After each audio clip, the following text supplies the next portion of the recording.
हाँ जी, नमस्कार। Welcome to Nanak classes. कैसे हो सभी? नानक क्लासेस के यूट्यूब चैनल पे आप सभी का स्वागत है। हम टॉपिक कर रहे थे राज्यपाल, राज्य की कार्यपालिका पर बात कर रहे थे, जिसमें पहला टॉपिक अपन बात कर रहे थे राज्यपाल। और राज्यपाल के बारे में अपने जो चर्चा की थी, कि जो आर्टिकल है उसकी जो विशेषता है वो सारी चर्चा अपने कंप्लीट कर चुके हैं। आज अपन बात करेंगे राज्यपाल की कार्यपालिका और विधायिका शक्तियों पर, यानी जो राज्यपाल की जो शक्तियां हैं उन पर अपन क्या करने वाले हैं, चर्चा करने वाले हैं। ठीक है, तो देखिएगा, ध्यान से सुनिएगा। सबसे पहले तो आपको ये पता होना चाहिए कि राज्यपाल की शक्तियां कौन कौन। एक बार 2016 में जो एग्जाम हुआ था पटवारी का, तो उस एग्जाम में यहाँ से क्वेश्चन पूछा हुआ है कि राज्यपाल के पास कौन सी शक्तियां हैं और कौन सी शक्तियां नहीं है। पहले आपको बेसिक चीजें के बारे में जानकारी होनी जरूरी है। देखिएगा, राज्यपाल की शक्तियां, और यहाँ से कैसे क्वेश्चन बन सकते हैं वो भी थोड़ा सा आप ध्यान रखिएगा। ठीक है भाई, राज्यपाल की शक्तियां। अब जो राज्यपाल की जो शक्तियां हैं वो कौन कौन सी है, थोड़ा ध्यान दीजिएगा। सबसे पहले मैं बात करूंगा, वो रहेगी कौन सी, कार्यकारी शक्ति। कौन सी रहेगी? कार्यकारी शक्ति। कार्यकारी शक्ति के बाद में अगर मैं बात करूं तो दूसरी शक्ति की बात करें तो दूसरी शक्ति अपने पास कौन सी रहेगी? विधायी शक्ति। विधायी शक्ति। और तीसरी अगर मैं बात करूं तो अपने पास कौन सी शक्ति रहेगी? न्यायिक शक्ति। शक्ति रहेगी न्यायिक शक्ति। सबसे पहले कौन सी शक्ति है? कार्यकारी शक्ति। उसके बाद में कौन सी है? विधायी शक्ति। और उसके बाद में कौन सी है? न्यायिक शक्ति। और उसके बाद में अगर बात करूं मैं न्यायिक शक्ति के बाद में नंबर 4 पर, तो वो अपने को मिलेगी कौन सी? वित्तीय शक्ति। कौन सी मिलेगी? वित्तीय शक्ति। और उसके बाद में राज्यपाल के पास नंबर 5, ये थोड़ा सा इंपॉर्टेंट है, फैक्ट थोड़ा ध्यान रखना है। और वो कौन सी रहेगी अपने पास? विवेकीय शक्ति।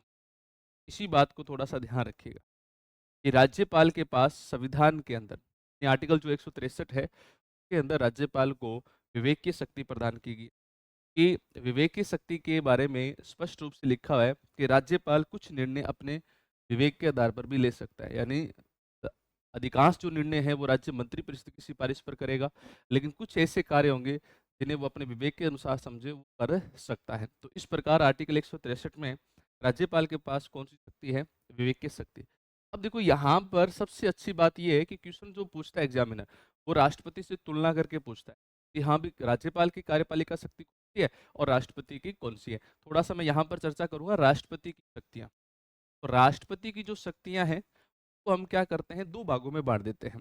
राष्ट्रपति की जो शक्तियां हैं तो अपन क्या करते हैं, दो भागों में बांट देते हैं। ये कौन सी? सामान्य शक्ति। एक तो कौन सी होगी? सामान्य। और दूसरी जो होती है वो कौन सी होती है? आपातकालीन शक्ति। दूसरी कौन सी होती है? आपातकालीन शक्ति।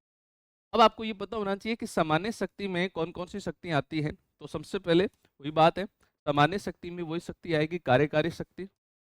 अब आपके दिमाग में ये भी तो आता होगा कि सर कार्यकारी शक्ति क्या होती है, उस पर भी अपनी चर्चा करेंगे। सबसे पहले ये देखिएगा कौन सी है? कार्यकारी। और दूसरी शक्ति जो रहेगी वो कौन सी रहेगी? विधायी शक्ति। के बाद में कौन सी रहेगी? वो रहेगी न्यायिक शक्ति और वित्तीय शक्ति। ये चार शक्तियां तो ऐसी हैं, ये चार कार्य तो ऐसे हैं जो किससे मिलते जुलते हैं? राज्यपाल के कार्य से मिलते जुलते। लेकिन नंबर 5 और नंबर 6 ये आपको थोड़ा सा ध्यान रखना है। एक है इनके पास कौन सी? सैन्य शक्ति। ये कौन से अधिकार है? सैन्य शक्ति के अधिकार है। और नंबर 6 इनके पास और कौन से अधिकार है? राज न्यायिक, जिन्हें हम कूटनीतिक बोल सकते हैं। क्या बोल सकते हैं? कूटनीतिक। ठीक है, ये अधिकार इनके पास देखने को मिलेंगे। तो अब आप ध्यान से सुनिएगा, राज्यपाल के पास कौन कौन सी शक्तियां हैं? कार्यकारी भी है, विधायी भी है, न्यायिक है, वित्तीय है। और यही राष्ट्रपति के पास भी है। लेकिन राष्ट्रपति के पास सैन्य और राजनयिक शक्तियां हैं जो कि राज्यपाल के पास नहीं है। आगे मेरी बात समझ में? यही एग्जामिनर ने क्वेश्चन पूछा कि निम्न में से राज्यपाल के पास कौन सी शक्तियां नहीं है। एक तो कौन सी है? सैन्य शक्ति नहीं है। और एक कौन सी है? राजनयिक शक्ति नहीं है। राजनयिक यानी जो अंतर्राष्ट्रीय स्तर पर हमारे जो उच्चायुक्त नियुक्त किए जाते हैं अन्य देशों में, वो जो कार्य किए जाते हैं वो राजनयिक शक्ति के अंतर्गत किए जाते हैं। आपातकालीन शक्ति की मैं बात करूं, देश की राष्ट्र की एकता, अखंडता और संप्रभुता को बचाकर यानी बनाए रखने के लिए, सुरक्षा के लिए राष्ट्रपति को आपातकालीन शक्तियां प्रदान की गई। अब आपातकालीन शक्तियां राष्ट्रपति की 3 प्रकार की होती हैं। आपने पढ़ा भी होगा 3 प्रकार की कौन कौन सी शक्तियां हैं। इनमें मैं अगर बात करूं, सबसे पहले पहला नाम आता है राष्ट्रीय आपातकाल। क्या नाम आता है? राष्ट्रीय आपातकाल, जो कि आप लोग सब ने पढ़ा होगा 352 में, राष्ट्रीय आपातकाल। और दूसरे अगर मैं बात करूं तो वो है राष्ट्रपति शासन। क्या नाम है? राष्ट्रपति शासन, आर्टिकल 356। और तीसरा जो नाम है वो कौन सा है? वो आता है वित्तीय आपातकाल। तो एक है वित्तीय शक्ति और एक है वित्तीय आपातकाल, और ये है 360। इन तीनों आर्टिकल में 4-4 का अंतर है, 352, 356, 360। ये हो गई इसकी कौन सी शक्ति? आपातकालीन शक्ति। तो अब आइडिया लगा सकते हो आप लोग दोनों में समानता को ध्यान में रखते हुए कि हाँ भी कौन सी राज्यपाल के पास पावर है, कौन सी नहीं है। तो राष्ट्रपति के पास ये है, तो ये राज्यपाल के पास नहीं है, ये भी राज्यपाल के पास नहीं है, और ये भी शक्तियां राज्यपाल के पास नहीं है। लेकिन राज्यपाल के पास संविधान में कौन सी शक्ति का उल्लेख है? विवेकीय शक्ति का उल्लेख है। राष्ट्रपति के पास संविधान में किसी प्रकार से ऐसा कोई प्रावधान नहीं है कि विवेकीय शक्ति हो। राष्ट्रपति अपने विवेक के आधार पर कार्य जरूर करता है, लेकिन वो सारे कार्य व्यवहार के आधार पर किए जाते हैं। संवैधानिक रूप से राष्ट्रपति को किसी प्रकार से विवेकीय शक्तियों का प्रावधान नहीं किया गया। ये थोड़ा सा आपको ध्यान रखना है। ये बातें थी राज्यपाल की शक्तियों के संदर्भ में। तो हमने बात की सबसे पहले राज्यपाल के पास कौन सी शक्ति है? कार्यकारी शक्ति। अब आपके दिमाग में आएगा सर कार्यकारी शक्ति क्या होती है? आपको ये ध्यान रखना है कि जो सरकार के संदर्भ में, शासन के संचालन में जो भी कार्य किए जाते हैं राज्यपाल के द्वारा, सभी कार्य जो हैं वो किस में शामिल होंगे? इसके कार्यकारी शक्ति में शामिल होंगे। इसका मतलब ये हुआ कि जो मंत्री परिषद अपना कार्य करती है, उसमें कार्य करने से पहले जो सबसे बड़ी जो भूमिका है संविधान के अकॉर्डिंग, वो किसकी होती है? राज्यपाल की होती है। अब राज्यपाल की भूमिका जैसे बात करें तो जैसे सबसे पहले मंत्री परिषद का जो मुख्य है यानी मुख्यमंत्री है, उसकी नियुक्ति करनी है, तो सबसे पहले नियुक्ति कौन करेगा? राज्यपाल करेगा। आपको इस तरीके से ध्यान रखना है कि जितने भी जो नियुक्तियां हैं राज्य सरकारों में, वो राज्यपाल के द्वारा लगभग की जाती है। यानी जितने भी जो पदाधिकारी हैं, उन सभी की नियुक्तियां हैं वो किसके द्वारा की जाएगी? राज्यपाल के द्वारा। अगर मैं बात करूं हाईकोर्ट के न्यायाधीश को छोड़कर, अगर मैं बात करूं जैसे कि आयोग, आयोग है, लगभग आयोगों के अध्यक्ष और सदस्यों की नियुक्ति कौन करेगा? राज्यपाल करेगा। ये जितने भी जो कार्य हैं नियुक्तियों के संदर्भ में या अन्य जो कार्य हैं, वो सारे के सारे कार्य किस में शामिल होंगे? कार्यकारी शक्ति में शामिल होंगे। ध्यान रखना दोस्तों, ये बहुत ही महत्वपूर्ण है। क्वेश्चन आते हैं, क्वेश्चन कैसे आते हैं? स्टेटमेंट के माध्यम से भी आते हैं, वो भी आपको थोड़ा सा ध्यान रखना है। और ये जो हमारी क्लास है, ये राजस्थान की राज्य व्यवस्था की क्लास है। इसको आप जितना ज्यादा हो सके शेयर कीजिएगा, लाइक कीजिएगा, और हमारे नाना क्लासेज के ऑनलाइन ऐप पर आप आइए, विजिट कीजिए। और ये जितनी भी हम क्लास आपको दे रहे हैं, इन सभी क्लासों के संदर्भ में जो टेस्ट सीरीज है या वीडियो कोर्स है, जो कि आपके आरपीएससी लाइब्रेरियन एग्जाम हो गया, सेकंड ग्रेड का फर्स्ट पेपर हो गया, फर्स्ट ग्रेड के अलावा सेकंड ग्रेड का फर्स्ट पेपर हो गया, अन्य जो एग्जाम है उन सभी एग्जामों में ये आपके लिए सबसे ज़्यादा उपयोगी रहने वाली क्लास है। तो इसलिए इस क्लास को जितना ज़्यादा हो सके आप इससे क्या कीजिएगा? शेयर कीजिएगा। और टेस्ट सीरीज में अपनी तैयारी को परखने के लिए आप क्या कीजिएगा? टेस्ट सीरीज पर भी एक बार विजिट जरूर करिएगा। बात करते हैं यहाँ पर सबसे पहले कार्यकारी शक्ति की। कार्यकारी जो शक्ति हैं वो कौन कौन सी है, तो मैं आपको थोड़ा समझाऊंगा। आपको एक तो बात ध्यान रखने की, कार्यकारी शक्ति होती क्या है? तो सरकार के संदर्भ में या शासन के संचालन के संदर्भ में कार्यकारी शक्ति कि आपके माइंड में एक चीज तो बनती है, सर कार्यकारी शक्ति हम किसको बोल सकते हैं? आप सीधा एक लाइन में याद रखिएगा कि जो शासन के संचालन के संदर्भ में, शासन संचालन के संदर्भ में जो भी राज्यपाल के द्वारा कार्य किए जाते हैं, जो भी राज्यपाल के द्वारा कार्य किए जाते हैं, सभी कार्य जो है वो किस में शामिल होंगे? वो सभी कार्य आपको किस में शामिल किए जाएंगे? कार्यकारी शक्ति में शामिल किए जाएंगे। ठीक है, यानी कार्यकारी जो शक्ति है, ये हमारी शक्ति कौन सी रहेगी? तो सबसे पहले एक तो क्या किया जाएगा? नियुक्तियां की जाएगी। सबसे पहले क्या की जाएगी? नियुक्तियां की जाएगी। के बाद में मैं बात करूं पद से बर्खास्त भी किया जाएगा। किसके द्वारा पद से बर्खास्त किया जाएगा? राज्यपाल के द्वारा। और उसके बाद में कुछ अन्य कार्य भी इसके द्वारा किए जाएंगे। तो नियुक्तियां किसकी की जाएगी? राज्यपाल के द्वारा अपनी कार्यकारी शक्ति में। ध्यान दीजिएगा। सबसे पहले नियुक्ति करेगा मुख्यमंत्री की, यानी विधानसभा में बहुमत दल के नेता को राज्यपाल क्या करता है, मुख्यमंत्री के पद पर नियुक्त करता है और शपथ दिलाता है। ये जो सबसे पहला जो कार्य करता है राज्यपाल, वो अपनी कौन सी शक्ति के अनुसार करता है, कार्यकारी शक्ति के अनुसार करता है। तो सबसे पहला कार्य क्या हो गया बेटा, मुख्य मंत्री की नियुक्ति करना और उसको नियुक्ति व शपथ दिलाना। नियुक्ति करना और उसको शपथ दिलाना, ये सबसे पहला कार्य जो है राज्यपाल के द्वारा अपनी कार्यकारी शक्ति के अंतर्गत किया जाता है। अब आपके दिमाग में आएगा सर ये कौन से अनुच्छेद के अनुसार नियुक्ति की जाती है, तो आपको थोड़ा ध्यान रखना है आर्टिकल कौन सा रहेगा, आर्टिकल 164 का जो 1 आर्टिकल है, सब आर्टिकल, इसके अकॉर्डिंग क्या की जाती है, इसकी नियुक्ति की जाती है 164 1 के अनुसार। ध्यान देना दोस्तों, एक प्रश्न यहां से भी पूछा जाता है कि राज्यपाल की जो होती है वो नियुक्ति होती है न कि बल्कि उसका निर्वाचन या चयन होता है, कि राज्यपाल के द्वारा मुख्यमंत्री को क्या किया जाता है, नियुक्त किया जाता है। यानी मुख्यमंत्री की जो होती है वो क्या होती है, नियुक्ति होती है, इसका चयन या निर्वाचन नहीं किया जाता। ये बात अपन मुख्यमंत्री वाले टॉपिक में देखेंगे। एक बात समझ में आ गई होगी कि सबसे पहले राज्यपाल क्या करेगा, मुख्यमंत्री की नियुक्ति करेगा और उसको शपथ दिलाएगा, और ये वही व्यक्ति होगा जो बहुमत दल का क्या होगा, दल का नेता होगा। यानी इसको बहुमत दल का नेता अपन बोल सकते हैं। और बहुमत दल का नेता कौन से सदन का, ध्यान रखना विधानसभा सदन का बहुमत दल का नेता होना चाहिए, और उसी को आप मुख्यमंत्री के पद पर नियुक्त करोगे। दूसरी बात ये होगी कि मुख्यमंत्री की नियुक्ति के बाद राज्यपाल मुख्यमंत्री की सिफारिश पर, किसकी सिफारिश पर, मुख्यमंत्री की सिफारिश पर मंत्रिपरिषद का क्या करेगा, गठन करेगा।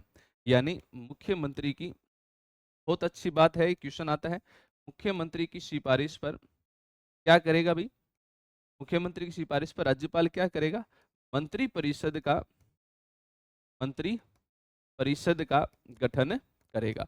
अब आप पूछोगे सर मंत्रिपरिषद का गठन किसके द्वारा किया जाता है, यानी एग्जामिनर प्रश्न पूछता है कि मंत्रिपरिषद का गठन जो है वो किसके द्वारा किया जाता है, तो आप इसका आंसर आराम से दे सकते हो कि मंत्रिपरिषद का गठन है वो किसके द्वारा किया जाता है, राज्यपाल के द्वारा किया जाता है।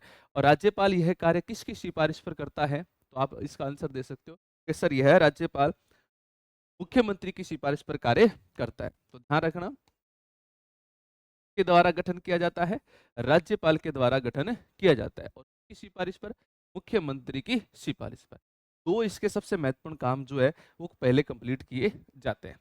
इसके बाद में आपको ध्यान रखना है, जो भी सरकार का गठन किया जाता है, चाहे वो मुख्यमंत्री के रूप में या मंत्रिपरिषद के रूप में जो इनका गठन किया जाता है, जिसे हम राज्य मंत्रिपरिषद देते हैं, इनको कानूनी सलाह देने के लिए, एक कानूनी सलाहकार के रूप में एक व्यक्ति की नियुक्ति की जाती है, जिसको हम बोलते हैं महाधिवक्ता। क्या बोलते हैं, महाधिवक्ता। तीसरा जो व्यक्ति जिसकी नियुक्ति होती है वो कौन सा होता है, महाधिवक्ता।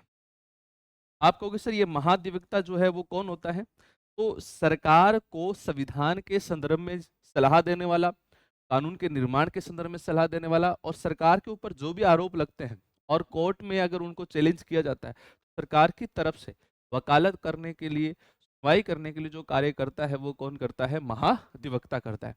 ये जो महाधिवक्ता है दोस्तों, अपन बात करेंगे इसके बारे में भी, सबसे पावरफुल इंसान मैं मान सकता हूँ, राज्य का सबसे बड़ा विधि अधिकारी होता है। इसी के समान केंद्र में होता है महान्यायवादी, जिसे हम केंद्र का सबसे बड़ा यानी देश का सबसे बड़ा विधि अधिकारी अपन बोल सकते हैं। महाधिवक्ता जो है इसकी नियुक्ति का प्रावधान आर्टिकल 165 में दिया हुआ है। कौन से आर्टिकल में दिया हुआ है, आर्टिकल 165 में। और इस अनुच्छेद के अनुसार भी राज्यपाल क्या करता है, मंत्रिपरिषद की सिफारिश पर या मुख्यमंत्री की सिफारिश पर महाधिवक्ता की नियुक्ति करता है। तो आपको ये बात समझ में आ रही होगी कि राज्यपाल जो है वो किस किस की नियुक्ति करता है। इसके बाद में अगर मैं बात करूं राज्यपाल के द्वारा और कौन से महत्वपूर्ण कार्य किए जाते हैं, राज्यपाल क्या करता है कि जो राज्य की जितनी भी यूनिवर्सिटीज है यानी विश्वविद्यालय है, कि राज्यपाल क्या होता है, खुद राज्य विश्वविद्यालयों का कुलाधिपति होता है। ये पहले ध्यान रखना, राज्यपाल क्या होता है, विश्वविद्यालय जितने भी राज्य के वित्त पोषित यूनिवर्सिटीज यानी विश्वविद्यालय हैं, उन सभी का क्या कहलाएगा, कुलाधिपति कहलाएगा। सभी का क्या होता है, कुलाधिपति। और कुलाधिपति कौन होगा भाई? आप कहोगे सर राज्यपाल होता है। कौन होता है? राज्यपाल। और कुलाधिपति होने के नाते राज्य की जितनी जो विश्वविद्यालय हैं, जितने भी जो विश्वविद्यालय हैं, उन सभी विश्वविद्यालयों के जो कुलपति हैं, कुलपतियों की नियुक्ति कौन करता है? राज्यपाल के द्वारा की जाती है। अब यहां से क्वेश्चन जो है दो तीन प्रकार से पूछे गए। पहला क्वेश्चन तो ये पूछा गया, आरपीएससी ने पूछा है, एक स्टेटमेंट के माध्यम से पूछा कि राज्यपाल जो होता है वो सभी विश्वविद्यालयों का कुलपति होता है। ध्यान देना, कुलपति होता है। क्या पूछा उन्होंने स्टेटमेंट में? कि राज्यपाल जो है वो सभी विश्वविद्यालयों का कुलपति होता है। कुलपति नहीं होता, बल्कि क्या होता है? कुलाधिपति होता है।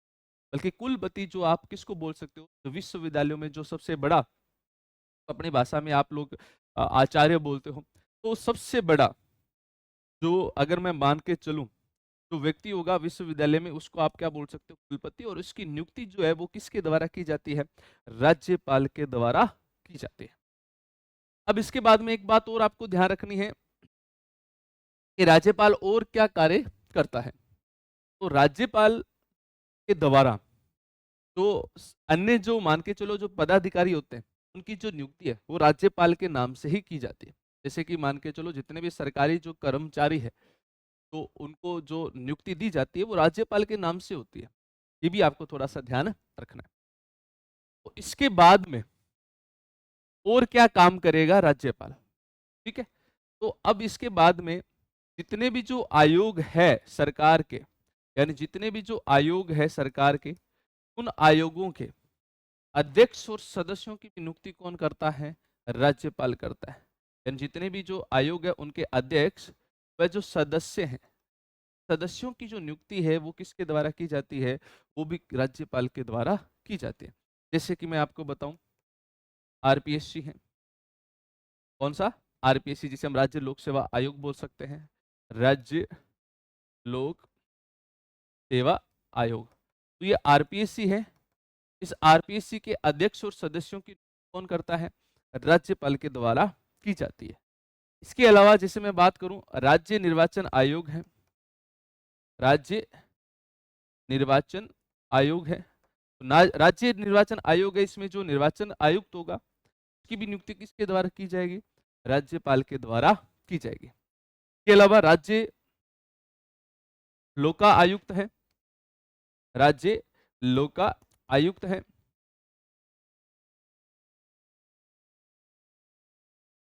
ठीक है, केंद्र में होता है दोस्तों लोकपाल, और राज्य में जो होता है वो कौन होता है? लोका आयुक्त। तो राज्य लोका आयुक्त है, उसकी भी नियुक्ति जो है वो किसके द्वारा की जाती है? राज्यपाल के द्वारा की जाती है। इसके अलावा राज्य सूचना आयोग, राज्य सूचना आयोग, राज्य सूचना आयोग है, इसके अध्यक्ष और सदस्यों की भी नियुक्ति किसके द्वारा की जाती है? राज्यपाल के द्वारा की जाती है। और कौन सा होगा तो देखिएगा, और होता है जैसे कि मैं बात करूंगा राज्य जो मानवाधिकार आयोग है। कौन सा? राज्य मानवाधिकार आयोग, इसके अध्यक्ष और सदस्यों की नियुक्ति कौन करता है? राज्यपाल के द्वारा की जाती है। और इसके अलावा जो राज्य अनुसूचित जाति, यानी राज्य के जो भी एससी, एसटी, ओबीसी आयोग हैं, इन आयोगों के अध्यक्ष और सदस्यों की भी नियुक्ति जो है वो किसके द्वारा की जाती है? राज्यपाल के द्वारा की जाती है। आपको एक बात ध्यान रखनी है यहाँ पर, और वो बात ये है कि जो राज्य महिला आयोग है, इसकी मैं बात करूंगा यहाँ पर विशेषकर, कि राज्य जो महिला आयोग है, सबसे पहले आप ध्यान रखिएगा, जो महिला आयोग है, महिला आयोग की मैं बात करूं, ये दो स्तर के गठित किए जाते हैं। एक होता है केंद्र स्तर पर और एक होता है राज्य स्तर पर। बात समझ में आ गई? एक तो होगा केंद्रीय स्तर पर और एक होगा राज्य स्तर पर।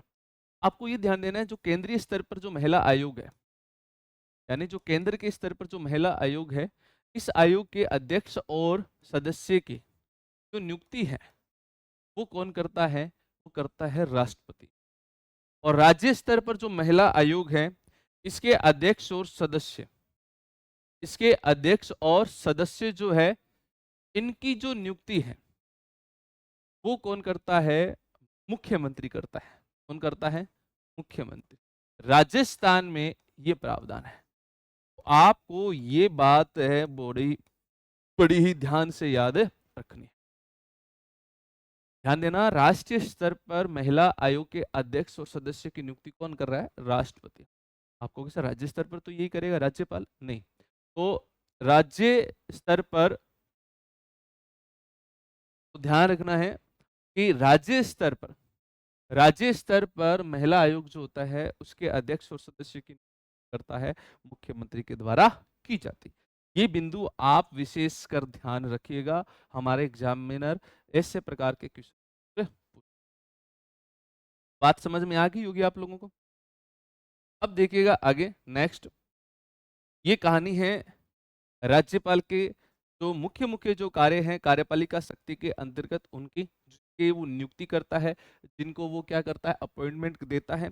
और अब इसके बाद में आपको ये भी ध्यान देना है कि राज्यपाल जो है इसको अपने पद से बर्खास्त कर सकता है। यानी ऐसे कौन कौन से पदाधिकारी हैं जो राज्यपाल के विश्वास पर अपने पद पर बने रहते हैं? तो आपको ध्यान देना है बर्खास्ती में कि वो किसको बर्खास्त कर सकता है। यहाँ से भी तो क्वेश्चन बनते हैं ना, क्वेश्चन आते हैं, एग्जामिनर पूछता है हाँ जी बताओ किस किस को बर्खास्त कर सकता है। आपको ध्यान देना है कि जो राज्य सरकार के जो मंत्री है, यानी राज्य सरकार के जितने भी जो मंत्री है, जिन्हें हम राज्य मंत्री बोल सकते हैं या राज्य मंत्री परिषद के सदस्य बोल सकते हैं, ये सभी राज्य मंत्री परिषद,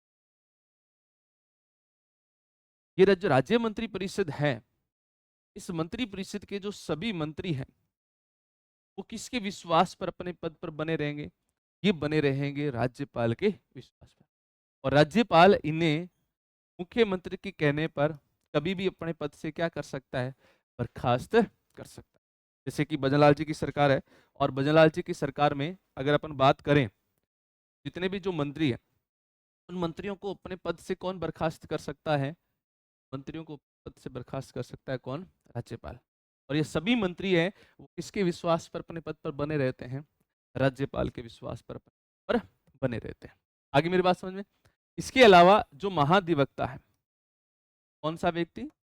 महाधिवक्ता। तो मैंने आपको बताया था इसकी नियुक्ति कौन कर रहा है? राज्यपाल कर रहा है। ये जो महाधिवक्ता है, इस महाधिवक्ता को पद से बर्खास्त करने का भी अधिकार किसके पास है? राज्यपाल के पास है। राज्यपाल इसे अपने पद से कभी भी बर्खास्त कर सकता है। के बाद में मैं बात करूं तो मुख्यमंत्री, मुख्यमंत्री जो है वो भी राज्यपाल के विश्वास पर बना रहता है, उसको भी वो पद से बर्खास्त कर सकता है। लेकिन वो ऐसा नहीं है कि मनमर्जी से पद से बर्खास्त कर दे, मनमर्जी से उसको अपने पद से बर्खास्त नहीं करेगा। अगर मान के चलो मुख्यमंत्री के पास विधानसभा में, मुख्यमंत्री के पास विधानसभा में बहुमत नहीं है और फिर भी वो अपने पद पर बना हुआ है, भजनलाल जी की आज सरकार है, उसके बहुमत उनको 130 प्लस आसपास के उनके पास बहुमत है। मैं बात करूं अगर ये अल्पमत में आ जाए सरकार और इनके पास बहुमत नहीं होगा, बहुमत नहीं होगा, तो फिर ये अपने पद पर बना रहना संवैधानिक स्थिति में नहीं होगा। इन्हें राज्यपाल अपने पद से कभी भी बर्खास्त कर सकता है। इसका मतलब ये हुआ कि यदि कोई मुख्यमंत्री अपने पद पर बना हुआ है और उसके पास विधानसभा में बहुमत नहीं है, तो उसे राज्यपाल पद से बर्खास्त कर सकता है। ठीक है, तो ये बातें आपको थोड़ी सी ध्यान रखनी है, जो राज्यपाल जिनको हटा सकता है, उनको बर्खास्त कर सकता है, उनके बारे में।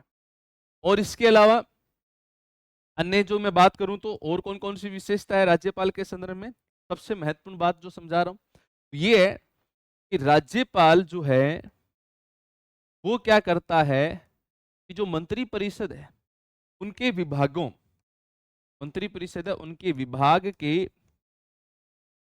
आवंटन, विभाग के आवंटन से संबंधित, आवंटन से संबंधित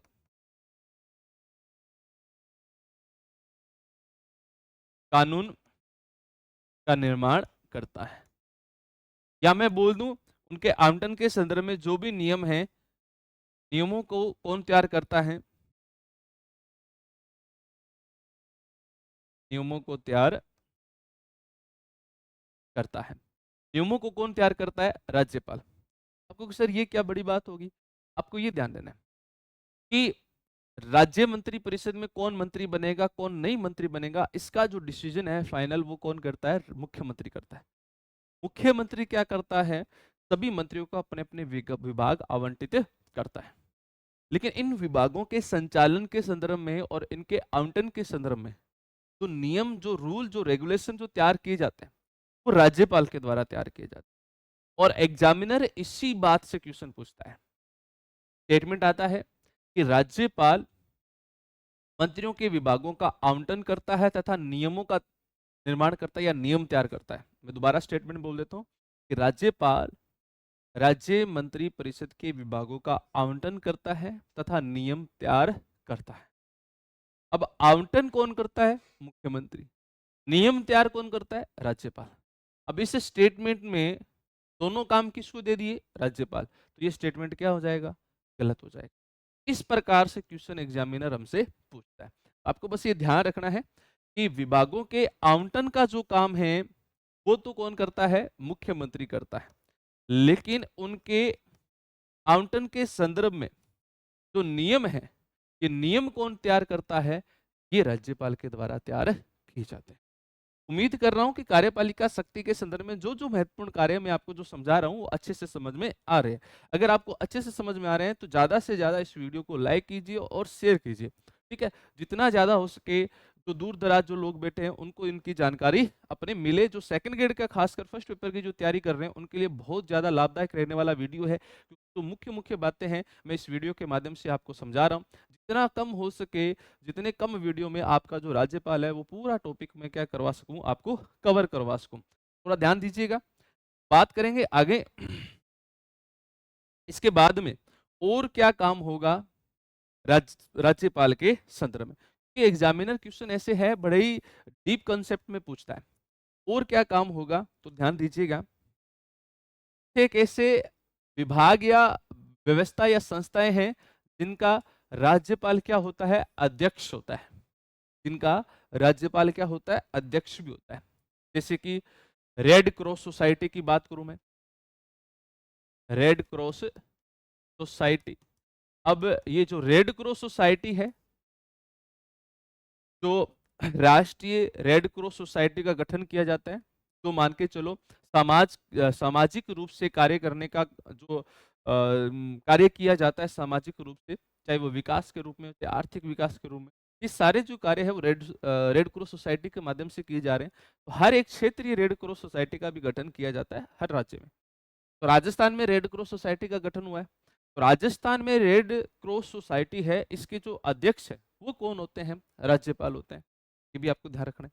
इसके अलावा हमारे जो पश्चिमी सांस्कृतिक जो केंद्र है, जो उदयपुर में है, यानी पश्चिमी राष्ट्रीय पश्चिमी सांस्कृतिक केंद्र, के अध्यक्ष भी कौन होते हैं? राज्यपाल होते हैं। इसके अलावा जो भूतपूर्व सैन्य, यानी भूतपूर्व जो सैन्य है या सैनिक है, इनका जो पेंशन के लिए कमेटी का गठन होता है, भूतपूर्व सैनिक जो है इनकी पेंशन को लेकर एक कमेटी का गठन किया जाता है राष्ट्रीय सरकार के यानी केंद्र सरकार के द्वारा। ये भी कमेटी के अध्यक्षता है वो किसके द्वारा की जाती है? राज्यपाल के द्वारा की जाती है। इसके अलावा मैंने आपको बता ही दिया, विश्वविद्यालयों का यानी राज्य के विश्वविद्यालयों को क्या होंगे? ये कुलाधिपति होंगे। राज्य विश्वविद्यालयों को क्या कहलाएंगे? कुलाधिपति। आपको ये देखिएगा, ये सारे कार्य जो है कार्यपालिका शक्ति के संदर्भ में राज्यपाल के द्वारा कंप्लीट किए जाते हैं। उम्मीद करूंगा आपको ये बात समझ में आई होगी। अब बात करेंगे अपन कौन सी? राज्यपाल की विधायी शक्ति। आप ध्यान देना कि राज्यपाल जो है अपने विधायी शक्ति के अंतर्गत क्या क्या कार्य करता है, पहले मैं आपको वो थोड़ा सा समझा देता हूं। विधायी शक्ति, ध्यान दीजिएगा। सबसे पहले आपके दिमाग में आएगा, सर विधायी शक्ति होती क्या है? विधायी शक्ति आप किसको बोल सकते हो? आपको ध्यान देना कि जो विधान मंडल के यानी संदर्भ में विधान मंडल राज्य विधान मंडल के संदर्भ में जो भी कार्य किए जाते हैं, जो भी कार्य किए जाते हैं, वो सारे के सारे किस में शामिल होंगे? सारे के सारे विधायी शक्ति में शामिल किए जाएंगे। ठीक है, प्रत्येक राज्य में एक विधानमंडल होगा। आप लोगों ने आर्टिकल 168 पढ़ा होगा। आर्टिकल 168 में लिखा हुआ है कि प्रत्येक राज्य में एक अपना क्या होगा, विधान मंडल होगा। बात समझ में आ रही होगी कि जिस प्रकार केंद्र में संसद है जो कानून का निर्माण करती है, वैसे ही राज्यों में जो कानून निर्माण करने वाली संस्था है उसको क्या बोल दोगे आप, राज्य विधानमंडल। अब ये जो राज्य विधानमंडल है, इसका अंग जो होता है वो कौन होता है, राज्यपाल। क्योंकि विधानमंडल में आप 3 सदन पढ़ोगे, एक तो राज्यपाल होगा, विधानसभा, और एक कौन सी होगी, विधान परिषद। आगे अपन इस पर चर्चा करने वाले हैं। तीनों को मिलाकर क्या बनती है, एक विधान मंडल बनती है। जरूरी नहीं है तीनों को मिलाकर बने। विधान परिषद ऐच्छिक सदन है, राज्यों की इच्छा पर निर्भर है इसका गठन करें या नहीं करें। बात करें जैसे राजस्थान, राजस्थान में कौन से 2 सदन है, कौन कौन सी व्यवस्था है, विधानसभा और राज्यपाल। ये विधानमंडल क्या करती है, कानून का निर्माण करती है। अब विधानमंडल के संदर्भ में तो भी राज्यपाल के द्वारा कार्य किया जाएगा, वो सारे कार्य किसमें शामिल होंगे, विधायी शामिल होंगे। ये हमारी शक्ति सबसे ज्यादा इंपॉर्टेंट है, ये इसके राज्यपाल के कार्य सबसे ज्यादा महत्वपूर्ण है। यहां से सबसे ज्यादा एग्जामिनर क्या करता है, विधायी शक्ति के संदर्भ में ऐसे कौन कौन से कार्य हो सकते हैं, तो आप थोड़ा सा ध्यान दीजिएगा। देखिएगा इधर, सबसे पहला कार्य है, मैं पहले एक टाइटल लिख देता हूं भी कौन कौन से कार्य विधायी शक्ति के अंतर्गत शामिल किए जाते हैं। सबसे पहला कार्य है चतर, आहूत व चतरा वसान, यानी 70 को बुलाना और 70 को समाप्त करना। समझाऊंगा ये क्या कार्य है। दूसरा होता है अभिभाषण, और तीसरा जो विधायी शक्ति के संदर्भ में राज्यपाल के द्वारा कार्य किया जाता है, सदस्यों को मनोनीत करना। और चौथा काम कौन सा होगा इसका, होगा अध्यादेश जारी करना, अध्यादेश जारी करना। और पांचवा कार्य होगा विधेयकों पर अनुमति देना, विधेयकों पर अनुमति देना। यानी जो कानून जो बनाए जाते हैं उन पर अंतिम स्वीकृति जो है वो किसके द्वारा की जाती है, अंतिम जो स्वीकृति है वो किसके द्वारा दी जाती है, वो राज्यपाल के द्वारा दी जाती है। ये सारे के सारे जो महत्वपूर्ण कार्य हैं ये अपने किस में शामिल होंगे, विधायी शक्ति में शामिल होंगे। आपको थोड़ा सा आर्टिकल के बारे में भी ध्यान देना है, ये कौन कौन से अनुच्छेद के अंतर्गत है अधिवेशन का आयोजन करना है। जैसे आर्टिकल 174, यानी कौन कौन से अनुच्छेद के अंतर्गत है, ये आर्टिकल 174 के अंतर्गत है। अभिभाषण की बात करूं तो आर्टिकल कौन सा रहेगा, आर्टिकल 173 और 76 की बात करूंगा। सदस्यों को मनोनीत की बात करूं तो आर्टिकल 171 व अनुच्छेद 333 की बात करूंगा। ये आर्टिकल्स जो है इनके संदर्भ में है। इसके बाद में अध्यादेश की बात करूं तो अनुच्छेद 213 में है, और विधेयकों पर अनुमति की बात करूं तो अनुच्छेद 2 व 201 की बात होगी। ये सारे आर्टिकल्स है और सारी जो विशेषता है अपन क्या करेंगे यहाँ पर समझने वाले हैं। देखिएगा इधर, सबसे पहले मैंने लिखवाया आपको चतर, आहूत व 17 वसान। अनुच्छेद है अपना कौन सा, आर्टिकल 173। और 174 में आपको पता होगा कि राज्यपाल क्या करता है, राज्यपाल क्या करता है, विधानमंडल, राज्यपाल क्या करता है, विधानमंडल जो है, विधानमंडल जो है विधानमंडल के चतर को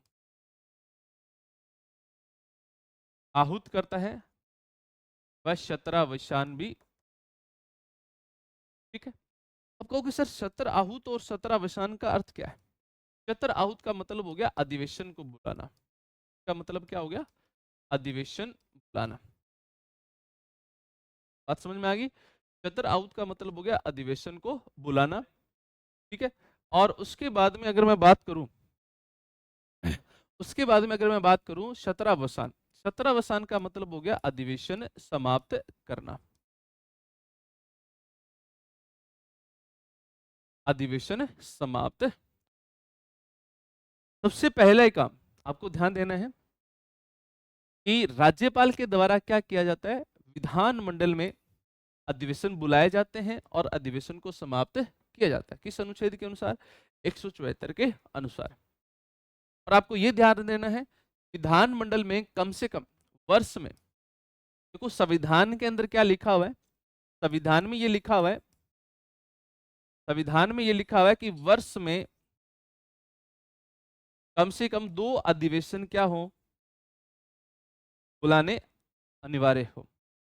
यानी राज्यपाल क्या करेगा, कम से कम 2 अधिवेशन जरूर बुलाए साल में, और उनके मध्य 6 माह से अधिक का अंतर, 6 माह से अधिक का अंतर न हो। यह हमारे संविधान में लिखा हुआ है। अब आप एक बात समझ गए होंगे कि राज्यपाल विधानमंडल में वर्ष में कम से कम कितने अधिवेशन बुला सकता है, संविधान के अनुसार वो बुला सकता है 2। लेकिन अनुच्छेद 174 को आधार बनाकर हमारे राजस्थान की विधानसभा ने नियम तैयार किया। विधानसभा की जो नियमावली है, विधानसभा की जो नियमावली है, नियमावली में ये प्रावधान है कि वर्ष में कम से कम कितने अधिवेशन बुलाए जाए, 3 अधिवेशन बुलाए जाए। कितने अधिवेशन बुलाए जाए, 3 अधिवेशन बुलाए जाए। संविधान के अकॉर्डिंग की बात करें तो 2 अधिवेशन बुलाने जरूरी है, और हमने नियम बनाए तो उसमें एक और ऐड कर दिया। तो हमारे राजस्थान की विधानसभा में साल के अंतर्गत देखा जाए तो कम से कम कितने अधिवेशन बुलाने जरूरी है, 3 अधिवेशन बुलाने जरूरी है। उम्मीद कर रहा हूं ये बात समझ में आ रही होगी। और ये अधिवेशन बुलाने का काम किसका है, ये काम है राज्यपाल का। और ये राज्यपाल अधिवेशन किसकी सिफारिश पर बुलाता है भाई, तो आपको ध्यान रखना है, ये बुलाता है मुख्यमंत्री की सिफारिश पर। यानी इसको ये कौन कहेगा, मुख्यमंत्री कहेगा, और मुख्यमंत्री की सिफारिश पर ये क्या करेगा, अधिवेशन बुलाएगा। अब यहां से एक काम की बात ये है, एग्जामिनर क्या करता है, यहां से क्वेश्चन पूछता है। जैसे मान के चलो राजस्थान की विधानसभा है, अब राजस्थान की विधानसभा में अधिवेशन अभी समाप्त हो गया हुआ है। अब ये अधिवेशन किसके द्वारा बुलाया गया, हमारे राज्यपाल कलराज मिश्रा के द्वारा बुलाया गया। और ये कलराज मिश्रा को किसने बोला, हमारे राज्य के मुख्यमंत्री भजनलाल जी शर्मा ने इनको सिफारिश की, और ये अधिवेशन बुलाया गया। चलो ठीक है, ये भी बात हमारे समझ में आ चुकी है। अब ये जो अधिवेशन बुलाया गया है, इस अधिवेशन की अध्यक्षता किसके द्वारा की जाएगी, ये प्रश्न पूछते हैं। क्या राज्यपाल कलराज मिश्रा ने अध्यक्षता की, नहीं। इसकी अध्यक्षता कौन करेगा, विधानसभा में बुलाया गया तो विधानसभा का अध्यक्ष। क्योंकि हमारे राजस्थान में एक सदन है, यानी विधानमंडल में राज्यपाल और विधानसभा ही है। तो हमारे राजस्थान के संदर्भ में अगर क्वेश्चन पूछे कि राजस्थान की विधानसभा के अधिवेशन की अध्यक्षता किसके द्वारा की जाएगी, तो आपका आंसर होगा विधानसभा का अध्यक्ष। अगर आपसे यूं पूछ लें राज्य विधान मंडल, अब ध्यान से सुनना, राज्य विधान मंडल, और राज्य विधान मंडल में विधानसभा भी होगी और विधान परिषद भी आएगा। क्योंकि हमारे राजस्थान में एक ही सदन है, लेकिन हमारे यहाँ 2 भी तो हो सकते हैं, 2 होंगे तो अपन इसको क्या बोल देंगे, द्विसदनीय विधान मंडल। अब वो इसके संदर्भ में प्रश्न पूछ रहा है कि राज्यपाल के द्वारा जो अधिवेशन बुलाया जाता है उसकी अध्यक्षता किसके द्वारा की जाएगी। अब यहां पर आप आंसर विधानसभा अध्यक्ष करोगे क्या, यहां पर आप एक कॉमन शब्द लेके चलोगे, वो चलोगे सदन का अध्यक्ष। कौन सा शब्द लेके चलोगे, सदन का अध्यक्ष। सदन का अध्यक्ष का मतलब हो गया विधानसभा में विधानसभा का अध्यक्ष, और विधान परिषद में विधान परिषद का अध्यक्ष, जिसको हम बोलते हैं सभापति। अब आपको एक बात समझ में आ गई होगी कि राज्यपाल अनुच्छेद 174 के अनुसार क्या करता है, विधानमंडल में अधिवेशन बुलाता है, और इन अधिवेशनों की अध्यक्षता जो है वो विधानसभा में विधानसभा का अध्यक्ष करता है, और विधान परिषद में विधान परिषद का अध्यक्ष करता है। साल में कितने अधिवेशन बुलाने जरूरी है, संविधान में लिखा हुआ है कि कम से कम 2 अधिवेशन बुलाने जरूरी है, इनके मध्य 6 महीने से ज्यादा का अंतर नहीं होना चाहिए। राजस्थान की विधानसभा नियमावली है, उसमें कितने लिखे हुए हैं कि कम से कम 3 अधिवेशन साल में बुलाने जरूरी है। ये अधिवेशन बुलाने का काम किसका है, राज्यपाल का है। हमने बात की कि राज्यपाल सबसे पहले क्या करता है, अधिवेशन बुलाता है। तो ये बात समझ में आई होगी आप लोगों को, और ये बात अच्छे से समझ में आ रही है तो ये कमेंट में जरूर हमें बताएं। बात करेंगे नेक्स्ट, अगला काम क्या है, अगला काम है राज्यपाल के अभिभाषण। बहुत सारे स्टूडेंट को ये भ्रम रहता है कि सर अभिभाषण क्या होता है और अभिभाषण की मुख्य बातें क्या है। तो आप थोड़ा सा ध्यान दीजिएगा, अभिभाषण की बात करूंगा मैं। अभिभाषण, अभिभाषण आप उसको बोल सकते हो जो राज्यपाल के द्वारा विधानमंडल में जाकर जो संबोधन दिया जाता है उससे आप क्या बोलते हो, अभिभाषण बोलते हो। यानी राज्यपाल का जो विधानमंडल में जो संबोधन दिया गया है, इस संबोधन को आप क्या बोल दोगे, अभिभाषण दोगे।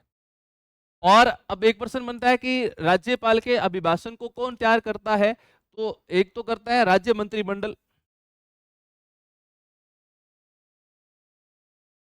राज्य मंत्रिमंडल, या अगर मैं बात करूं वो हो गया हमारा कौन सा, सचिव। यानी सचिवालय में जो सचिव है वो उनके द्वारा क्या किया जाता है, अभिभाषण तैयार किया जाता है। तो आपको ध्यान देना है अभिभाषण होता क्या है। अभिभाषण होता है जो राज्यपाल विधानमंडल में अपना संबोधन देता है उसे आप क्या बोल दोगे, अभिभाषण बोल दो। अब यहां से एक प्रश्न बनता है, प्रश्न ये बनता है कि अभिभाषण कितने प्रकार के होते हैं। अभिभाषण दो प्रकार के होते हैं, एक होता है बेटा सामान्य अभिभाषण, एक कौन सा होता है, सामान्य अभिभाषण, और एक होता है विशेष अभिभाषण। एक कौन सा होता है, विशेष अभिभाषण। एक सामान्य अभिभाषण और एक विशेष अभिभाषण। सामान्य अभिभाषण कब दिया जाता है और विशेष अभिभाषण कब दिया जाता है, और इनमें क्या अंतर है वो समझिए। सामान्य अभिभाषण जो है वो भी राज्यपाल के द्वारा दिया जाएगा, किसके द्वारा संबोधित किया जाएगा, राज्यपाल के द्वारा, और ये भी किसके द्वारा दिया जाएगा, राज्यपाल के द्वारा। आपको ये ध्यान देना है, सामान्य अभिभाषण जब विधानमंडल का सत्र आयोजित होता है, सत्र आयोजित जो होता है यानी अधिवेशन बुलाया जाता है, उस अधिवेशन के दौरान राज्यपाल कभी भी जाकर एक सदन या दोनों सदनों को साथ में बुलाकर, अगर हमारे यहाँ एक सदन है तो एक ही सदन होगा, अगर हमारे यहाँ विधान परिषद और विधानसभा दोनों है तो दोनों सदनों को साथ में बुलाकर अपना संबोधन देगा। मतलब इसका ये हुआ, ये अभिभाषण जो है वो कभी भी दिया जा सकता है, और दिया जाएगा कब, जब विधानमंडल में क्या चल रहा हो, सत्र चल रहा हो। ये या तो एक सदन को दे सकते हैं अभिभाषण, या तो एक सदन को अभिभाषण दे सकते हैं, या दोनों को संयुक्त रूप से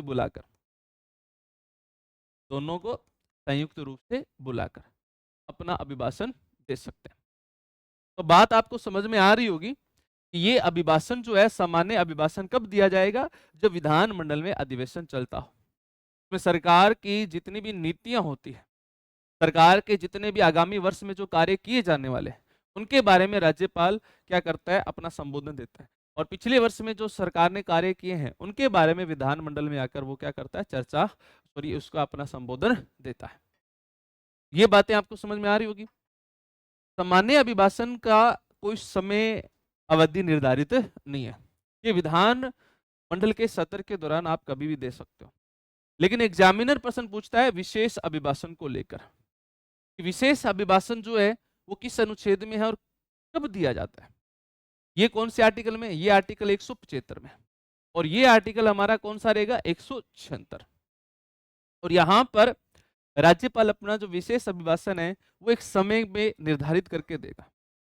विशेष अभिभाषण एक तो ये क्या करेगा, अगर दो सदन है तो इनकी संयुक्त बैठक बुलाएगा, इसको बोलेंगे समवेत बैठक। क्या बोलेंगे अपन, समवेत बैठक। अगर हमारे यहाँ दो सदन है, दो सदन की बात करूंगा तो विधानसभा है और विधान परिषद है, तो इनको दोनों को साथ में बुलाएगा और साथ में बुलाकर ये क्या करेगा, अपना अभिभाषण देगा, जिसको हम बोलेंगे समवेत बैठक।